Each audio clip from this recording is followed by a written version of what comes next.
Salut, bienvenue dans cette vidéo. Aujourd'hui un petit tuto très rapide. Je vais vous montrer comment mettre à jour le kit de micro sans fil de chez Holyland, les Lark 150. Alors on commence par aller sur le site de Holyland récupérer le firmware.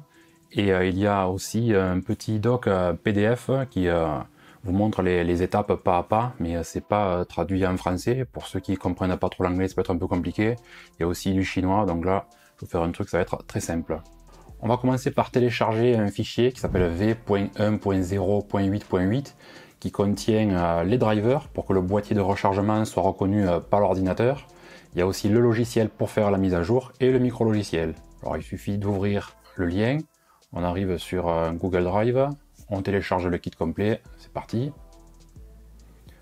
Pendant que ça se fait, on peut télécharger aussi le fichier PDF Holyland Firmware Upgrade.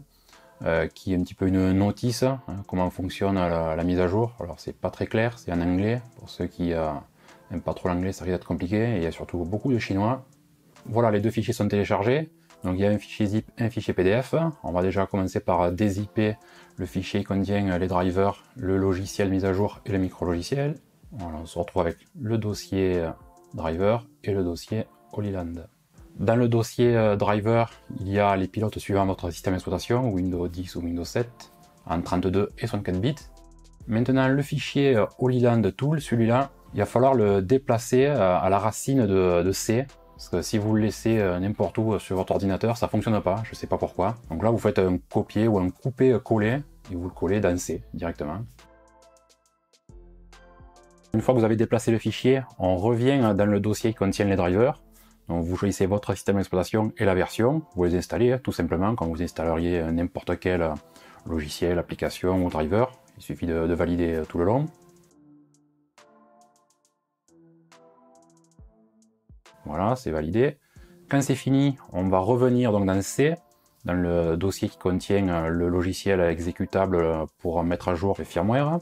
Donc avant ça, vous pouvez brancher le boîtier à l'ordinateur. Voilà, ça va faire la petite musique Windows et il est reconnu. Maintenant, vous pouvez lancer le logiciel pour faire la mise à jour. Alors, surprise, il est tout en chinois, mais bon, c'est pas compliqué, vous allez voir. D'abord, vous cliquez sur la première case pour que le logiciel détecte votre boîtier. Donc, ça va remplir automatiquement le port de communication. Il suffit de valider. En dessous, on va donner le chemin d'accès où est le fichier du micro-logiciel. Alors, tout simple, vous naviguez, pareil. Hop, on valide. Et une fois que ça c'est fait, vous cliquez sur la troisième et dernière case, et il n'y a plus qu'à attendre 1%, 2%, ça va commencer la mise à jour.